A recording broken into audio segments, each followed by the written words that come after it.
Hi all, welcome to Sleepy Classes. तो 13 फरवरी 2026 के करंट अफेयर्स को देखेंगे for CUET undergraduate. And आज की पहली न्यूज़ आपकी क्या कहती है कि सुप्रीम कोर्ट ने रिफ्यूज़ किया है to give a nod for Haryana government's jungle safari project in Aravallis. तो आपको बस इतना पता होना चाहिए कि अरावलीज कौन सी 4 स्टेट्स के अंदर है। ठीक है, तो इसके अंदर आपके पास आएगा Haryana, then Delhi, then Gujarat and then Rajasthan. ये 4 ऐसी स्टेट्स हैं जहाँ से अरावलीज होकर पास करती हैं। तो अब अरावलीज को लेकर मेजर इशू यहाँ पर क्या चल रहा है कि सेंट्रल गवर्नमेंट ने सुप्रीम कोर्ट के कहने पे ही एक कॉमन डेफिनेशन बनाई थी कि अरावलीज के अंदर अगर माइनिंग कंडक्ट करनी है तो एक कॉमन डेफिनेशन निकाल देनी चाहिए। उसी रीजन के अकॉर्डिंगली मैप आउट किया जाना चाहिए कि कहाँ पर mining and related activities of development allow होंगी या नहीं। तो अब फाइनली यहाँ पर इशू क्या क्रिएट हुआ कि जो वो डेफिनेशन थी कॉमन, वो बहुत सारे लूप होल्स लेकर आती है। तो इसी वजह से अरावलीज की जो डेफिनेशन है उसको रीडिफाइन किया जाना है इन अ बेटर वे।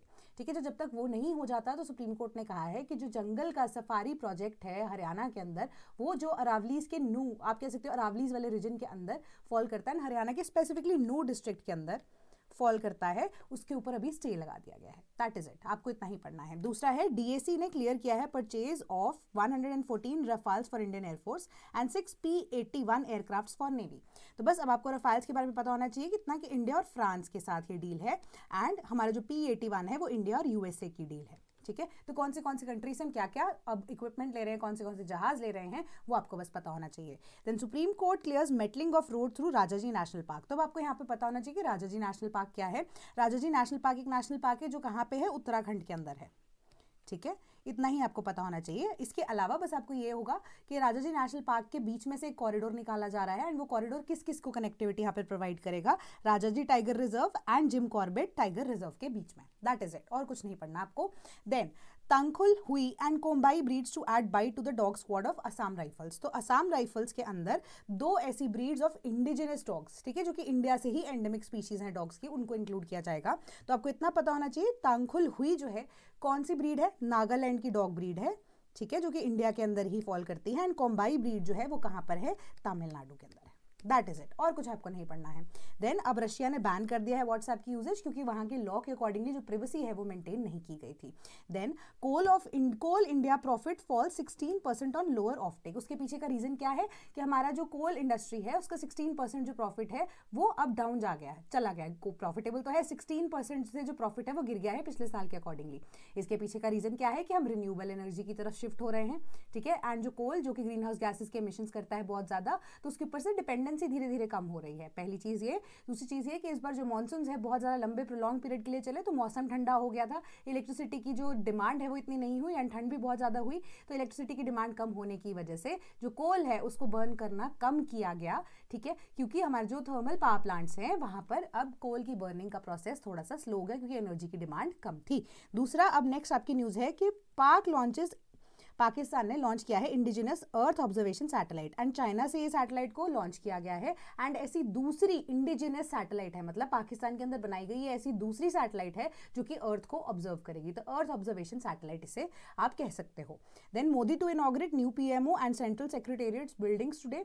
तो कहने का मतलब यहाँ पर यही है कि मोदी, जो प्राइम मिनिस्टर मोदी है, PMO को ऑफिस है, डिफरेंट ऑफिसेज जो हैं वो अब 2 या 3 बिल्डिंग्स के अंदर सारे के सारे क्यूमुलेटिवली शिफ्ट होने वाले हैं, जो कि पहले 10 से 12 बिल्डिंग्स के बीच में थे। ठीक है, तो पुराना यानी कि जो करंट अभी हमारे पास PMO ऑफिस है उसको हर्बर्ट बेकर ने बनाया था, डिजाइन किया था, बनाया भी क्या, डिजाइन किया था। And north and south block इनका नाम था, अब इनको वेकेट कर दिया गया है। एंड नई बिल्डिंग्स का नाम क्या क्या है हमारे पास, सेवा तीर्थ, एंड उसके अलावा कर्तव्य भवन 1 एंड 2। तो जितनी भी मिनिस्ट्रीज हैं वो सभी एक, आप कह सकते हो, ये 3 बिल्डिंग्स के बीच में अब यहाँ पर लोकेट की जाएंगी। इससे क्या होगा कि जो भी डिपार्टमेंट्स के अंदर या थ्रू वेरियस मिनिस्ट्रीज फाइल पास की जानी थी वो अब डिफरेंट, आप कह सकते हो कि लंबे प्रोसेस के थ्रू वाया रोड आपको जाना पड़ता था, तो एक ही बिल्डिंग के अंदर सारे ऑफिसेज होंगे। तो इससे क्या होगा कि काम जो है वो जल्दी निपट सकता है। देन मिनिस्टर इंट्रोड्यूसेस बोधन AI एट कॉन्क्लेव। बोधन AI क्या है, ये अब उस तरह का आर्टिफिशियल इंटेलिजेंस प्लेटफॉर्म है जो कि अब एजुकेशन सेक्टर में एंड स्पेसिफिकली टीचर्स के कॉन्टेक्स्ट में किस तरीके से AI को इंक्लूड किया जा सकता है फॉर द ट्रेनिंग पर्पसेस, कि टीचर्स या एजुकेशन सेक्टर में न्यू एजुकेशन पॉलिसी के अकॉर्डिंगली भी एंड सरकार की जो पॉलिसीज हैं उसके अकॉर्डिंगली अब आर्टिफिशियल इंटेलिजेंस बहुत इंपॉर्टेंट पार्ट बन गया। जैसे पहले कंप्यूटर बना था एकदम से, ठीक है, कंप्यूटर के बाद अब AI जो है वो इंपॉर्टेंट पार्ट बन चुका है, एंड धीरे धीरे from the very beginning only education sector में अब AI को इंट्रोड्यूस कराए जाने की बात की जा रही है। एंड इस साल इंडिया AI समिट को भी, जो कि अभी चल भी रहा है, AI समिट को भी इनॉग्रेट कर रहा है एंड होस्ट भी कर रहा है। सो इसी के अकॉर्डिंगली जो बोधन AI है that is related to education sector and specifically starting किससे होगी, टीचर्स की ट्रेनिंग से यहाँ पर होगी in the sector of AI।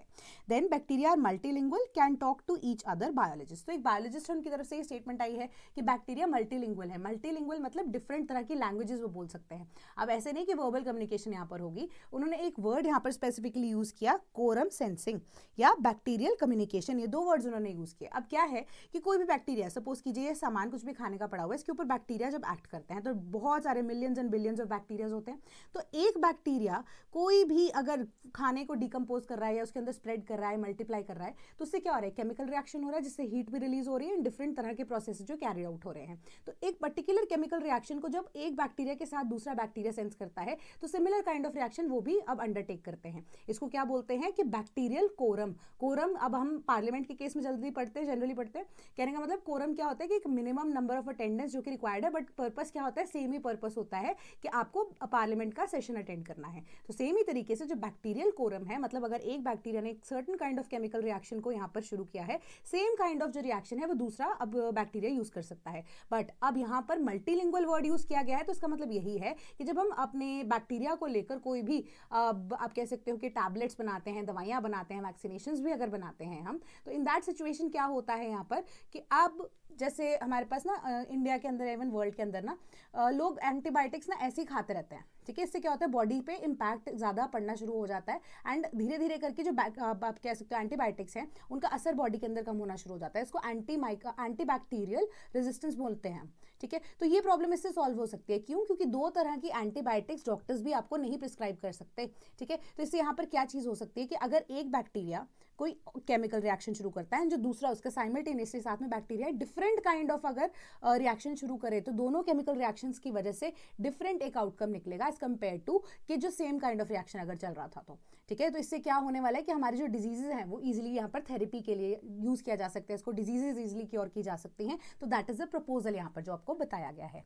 Then आज की न्यूज आपकी इतनी ही थी।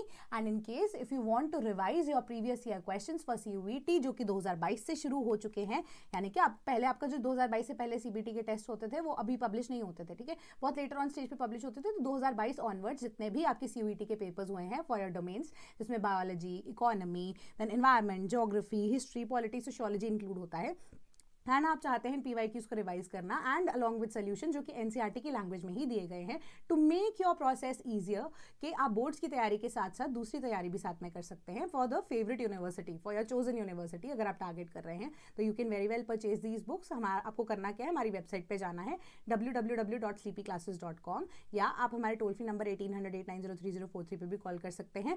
वहाँ से आपको बता दिया जाएगा किस तरीके से बुक परचेज करनी है, या वेबसाइट पर विजिट करके ई-बुक्स कॉर्नर से आप इनको ईजिली परचेज कर सकते हैं। इनकी ई-बुक्स जो हैं आपको अवेलेबल हो जाएंगी, ठीक है। कोई डाउट होता है तो कमेंट सेक्शन में जरूर बताइएगा।